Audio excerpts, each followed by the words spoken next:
Okay guys, 2014 Honda CRV. We got a new wiper blade. This is a 13-inch. Inside this package. So part number is right there if you guys need. And this is what it looked like. So pretty much what we're gonna do to take this out, you're gonna lift this up, and in the back here you got a little notch which you need to push in.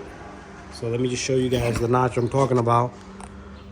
So this is the little guy right here, and this is all you're gonna do.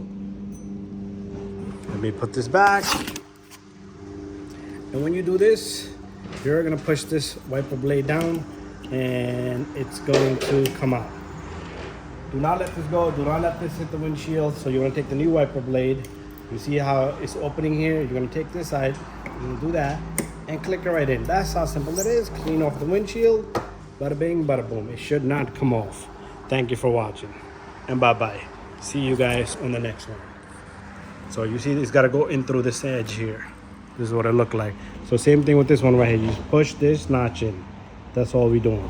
That's like a little lock for it. Thank you, and see you guys in the next one.